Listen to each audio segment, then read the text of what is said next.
City news కి స్వాగతం. వాళ్ళ కోసం కొట్లాడతారు అనేది వాళ్ళు చెబుతూ వచ్చిండ్రు కాబట్టి ఆగలేదు. లేకపోతే భూములు అమ్ముకొని తిరిగారైనా లేకపోతే సాగు గ్రామాలలో వదిలేసి బతుకు జీవుడా అని కానీ అన్నం పెట్టే రైతుకు ఎమ్మెల్సీ ఎన్నికలలో ఎన్నుకునే హక్కు అని డిగ్రీ చదువుకుంటే ఎమ్మెల్సీ ఎన్నికలలో ఓటు ఇచ్చిండు. హక్కులు అంటే రైతులు రాజు కాలే కానీ రాజు రైతు అని మేము ఎకరానికి 10,000 రైతు పంపిస్తున్నాం. అయ్యను కోల్పోయిన పిల్లలకి ఇచ్చే 5 లక్షలు రైతులు రాజులు ఎట్లా చేస్తాయో మరి కేసీఆర్ చెప్పాలి. బిడ్డ అల్లుడు మీరు కాలగడ్డ కట్టి 3 రోజులు తిరుగుతుందని చెప్పారు. మరి ఇప్పుడు ఈయన తోపేమో సాగు చేసే రైతు కనలేదు కానీ రైతు ఆత్మహత్యల వాడికి చేరుకుంటారు.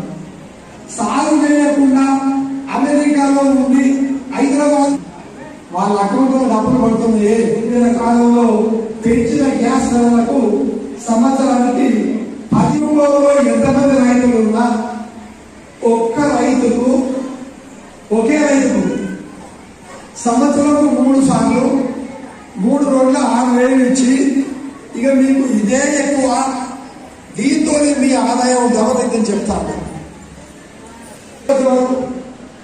మనం నమ్మాలి.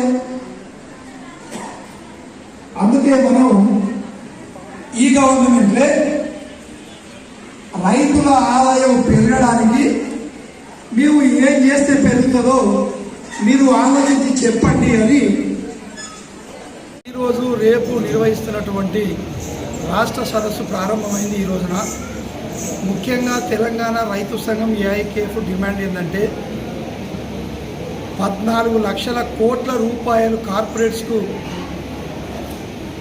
రుణాల మాఫీ చేసిన కేంద్ర ప్రభుత్వం 2 లక్షల కోట్ల రూపాయల రుణం కూడా ఉండదు. యావత్తు భారతదేశంలో రైతులు అన్ని రకాల అప్పులు. తక్షణమే సుమారు 50 కోట్ల కుటుంబాలు బాగుపడడానికి ఈ 2 లక్షల కోట్ల రూపాయల రుణాన్ని కేంద్రం మాఫీ చేసి వడ్డీ లేని రుణం రైతాంగానికి ఇచ్చి వ్యవసాయాన్ని ఆదుకోవాలనేదే తెలంగాణ రైతు సంఘం ఏఐకేఎఫ్ డిమాండ్ చేస్తూ ఉన్నది. మరొక డిమాండు, ప్రభుత్వాలుగా మీరు వేసిన స్వామినాథన్ కమిషన్ చెప్పినట్లు C2+50% అదనంగా అనే రైతుల పంటల గిట్టుబాటు ధరలు నిర్ణయించి చెల్లించేటట్టు పార్లమెంట్లో చట్టం చేసి అమలు చేయాల్సిన బాధ్యత మీకున్నది. ఈ 2 చేయనప్పుడు రైతుల ఆత్మహత్యలన్నీ కేంద్ర రాష్ట్ర ప్రభుత్వాల హత్యలుగానే మేము భావిస్తాం. అందుకు ముద్దాయిలుగా కోర్టులో 2 ప్రభుత్వాలను నిలబెట్టే ప్రయత్నం కూడా లీగల్గా చేసే ఆలోచన మేము చేస్తామని కేంద్ర రాష్ట్ర ప్రభుత్వాలను హెచ్చరిస్తున్నాం. दूसरी बात, किसान क्योंकि कर्ज में फंसा हुआ है. देखो पिछले 9 साल में जब भी बीजेपी सरकार आई है 15,34,451 करोड़ रुपया कॉर्पोरेट सेक्टर का माफ़ किया है और किसानों को माफ़ ही नहीं किया. किसानों को सिर्फ 12 लाख करोड़ कर्जा है.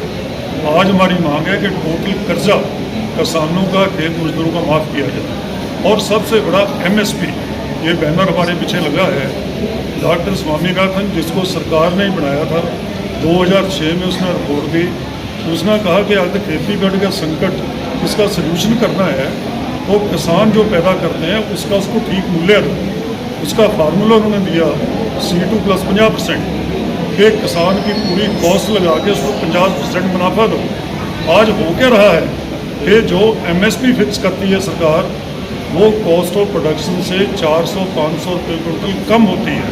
तो यही तो मुख्य कारण है कि इनपुट्स और आउटपुट्स का जो गैप है वो निरंतर बढ़ रहा है और किसानों को सिर्फ कर्जा है. तीसरी बात हमें मांग करते हैं कि जैसे किसान और मजदूर है ये 60 साल 65 साल हो जाते हैं, सरकारी मुलाजिम है, उनको पेंशन लग जाती है तो उनके लिए कुछ भी नहीं है. हम सारे देश में मांग कर रहे हैं कि सोशल सिक्योरिटी के लिए 10,000 पर month to the agriculture worker and farmer सरकार इनका फिक्स करे. और क्रेडिट की बात है, देखो आप किसान सब कर्जा लेते हैं बैंकों से, कमर्शियल से, दूसरे से.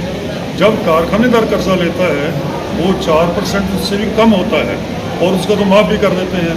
किसानों के लिए 10%, 12% और जो कमीशन एजेंट है वो 24% पर कर्जा देते हैं।